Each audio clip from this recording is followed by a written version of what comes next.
Hello, എല്ലാവർക്കും voice of ലോയിലേക്ക് സ്വാഗതം. ഇന്ന് നമ്മൾ ഡിസ്കസ് ചെയ്യുന്ന ടോപ്പിക്കാണ് ഡിഫോമേഷൻ, അതായത് അപകീർത്തിപ്പെടുത്തൽ. BNS അണ്ടർ സെക്ഷൻ 356 ഡിഫോമേഷന്റെ വിശദീകരണം പറയുന്നത്.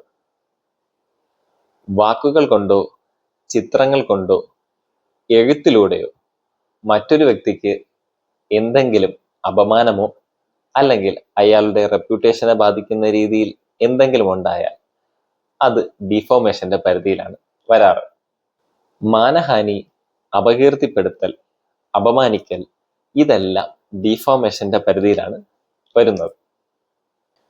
ഒരു വ്യക്തി മറ്റൊരു വ്യക്തിയുടെ റെപ്യൂട്ടേഷനെ ബാധിക്കുന്ന രീതിയിൽ വാക്കുകൾ കൊണ്ടോ ചിത്രത്തിലൂടെയോ എഴുത്തിലൂടെയോ ഒരു ഡിഫോമേറ്ററി സ്റ്റേറ്റ്മെന്റ് ഉണ്ടാക്കിയാൽ അത് ഇല്ലീഗൽ ആയിട്ടുള്ള ഒരു കാര്യമാണ്. ഇതിന് 2 വർഷം തടവോ അല്ലെങ്കിൽ പിഴയോ അല്ലെങ്കിൽ ഇവ രണ്ടും കിട്ടാവുന്ന ഒരു ശിക്ഷയുമാണ്. എന്ന് കരുതി ഒരു വ്യക്തി മറ്റൊരു വ്യക്തിയെക്കുറിച്ച് ഒരു അഭിപ്രായം പറയുകയാണെങ്കിൽ അത് ഡിഫോമേഷന്റെ പരിധിയിൽ വരത്തില്ല. അതായത് ഒരു വ്യക്തി മറ്റൊരു വ്യക്തിയെക്കുറിച്ച് പറയുകയാണ്, അയാൾ നീചനാണ്, അത് ഡിഫോമേഷന്റെ പരിധിയിൽ വരില്ല. എന്നാൽ അതൊരു വസ്തുതയായി അവതരിപ്പിക്കുമ്പോൾ അത് ഡിഫോമേഷന്റെ പരിധിയിൽ വരും.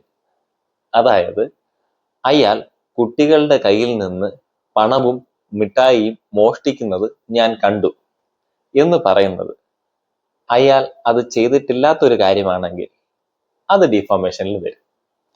അതുകൊണ്ട് നമുക്ക് ഇഷ്ടമല്ലാത്ത ആൾക്കാരെ കുറിച്ച് മോശം പറഞ്ഞ് നടക്കാതിരിക്കുക. അത് ഡിഫോമേഷന്റെ പരിധിയിൽ വരികയും ഇല്ലീഗൽ ആയിട്ടുള്ള ഒരു കാര്യവുമാണ്. അപ്പോൾ ഇതുപോലത്തെ അടുത്ത വീഡിയോയുമായി ഞാൻ വരുന്നത് വരെ